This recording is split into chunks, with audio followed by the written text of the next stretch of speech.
Hi, and thanks for joining. My name's Brian. I'm one of the support reps over at Pharos Systems. So sometimes when you call or make a support ticket, I might be the person that might be helping you. Today we are going to discuss batch user loads of getting a large group of users into the Pharos database without having to manually enter them in one at a time. What we're looking at here today and what I'm using for my demonstration is my virtual machine running Uniprint 9.0, release number 2 with Service Pack 3 installed on it. Now when you're loading users into the Pharos database, sure, you can load them one at a time, which is not a real good use of your time. To do so, you would come over to the right, you'd click on Insert, and you would get your GUI to add in a user ID, and we'll just call this test2, and you can fill in a first name and last name if you want. An alias will automatically be created by Pharos, but I'll call the alias test2 as well. And then the role, is it a user, is it an administrator, a cashier, or a proctor, and the group. I've got two groups, public, which is the default that comes with the Uniprint system in the initial installation, and then another one called test. And I'm going to skip putting the password into the database. And then a billing option, are they in advance or arrears? Advance means they are required to have a balance, and arrears means you allowing the users to go into the negative.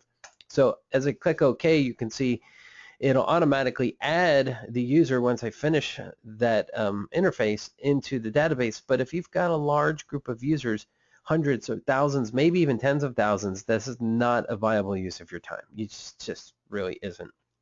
So there's a better way to do this, and that is by using a batch operation. If we come over to the right in Pharos Administrator, there's many different types of batch operations: batch credit, batch debit, set balance, set offline limit, the user load, which we're going to discuss here, and then the user archive for deleting users and archiving all of their transactions.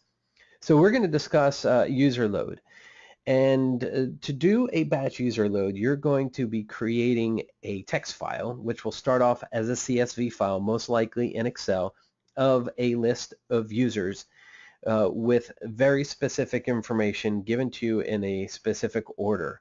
The end result will look something like this. You can see I only have 5 users in my text file that we're going to use today. And generally speaking, when you're going through this to make sure that there's no errors in your file, I always recommend just taking a small sample of your entire user base that you're going to import, like 5, maybe 10 max, into its own little test file. And that's what I'm going to be using for our demonstration. It's just a little test file. And you say we got Mr. Spock, J.J. Abrams, George Lucas, Harry Potter, and Doctor Who, with a bunch of other information and a whole ton of commas. So you'll also notice that there, in between some of these commas, there's nothing in there. And we're going to go over that right now. This format is something that has to be followed in order for this to work. What is that format? Well, I can never remember it. So what I do on a regular basis whenever I'm going through this task is I open up Pharos Help from Pharos Administrator. The easiest way to do that is to hit the F1 key on your keyboard, and it'll automatically propagate the help file based on the section of Pharos Administrator that you are looking at. So we're in user accounts, so it brought up information on users. Of course, this is not where I want to be, so what I'm going to do is come over to the search function here, and I'm going to type in batch user load. And since I've done this so many times, I know the first one I want is batch load technical information, so I'm going to double click on that. It'll automatically give me the article, the knowledge base article on that I need from the help file. So our main purpose of coming in here is to look at this format that I had used in my text file. You'll notice inside here, the area that I had just highlighted and deselected, are 19 pieces of information. You don't need all 19, but you do need to have 18 commas within the text file that you're using. Now, out of these 19 pieces of information, 4 of them are absolutely required, and that would be the login ID, the billing option, whether they're in advance or arrears, the group that they're in, are they in my case, public or test, and access level. Are they a user? Are they an administrator, a proctor, or a cashier? Everything else is optional. So you can add in last name and first name if you want. Password's not very common to use, but if you wanted to put password in there, you could. But another really important one, especially if you're using cards to swipe with to authenticate at a device, card ID, definitely going to want to have that in there. And an email, if you're using mobile print, it saves them the users the hassle of having to register their email address if the email's already in the user records. So this format here propagates to, let me minimize this real quick and show you that file again, to this. So generally speaking, you're going to start in Excel. You're going to create each column, and I'm not going to go through that process today. You're going to create each column in the specified order, and then you're going to save this file as a CSV file. And a lot of times when I'm doing this, I'll add a 20th column in here, and in that column I will just generate pound signs like this. I'm going to manually type them in here, and what that does is it allows for this last comma to actually show up inside the CSV file when you make that CSV file into a text file. So this is what it would probably look like if you were to open up the CSV file in Notepad. Then what I like to do is go to Edit and Replace, and I'm going to find the pound sign and replace it with nothing. And I hit Replace All, and that removes them all at once, thus giving me the 18 commas I need, 19 pieces of data. That last piece of data happens to be after this last comma, which means I'm not using that last piece of data. And if we were to look at the help file, that last piece of data is whether the user is active or not. By default, the user is going to be active unless you specified otherwise. Definitions for each one of these fields can be found just a little bit further down in the help file, and it tells you in depth exactly what each thing means.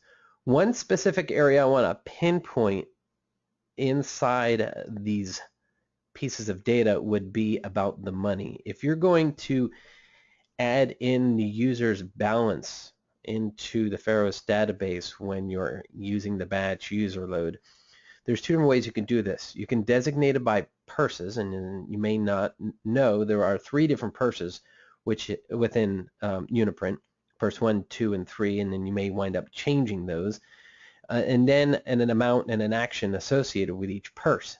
So if you're going to use this method, then in between this comma and this comma here, you're going to have information about each purse, the action whether you're adding or not, and the amount. And the action can be found down here inside the help file.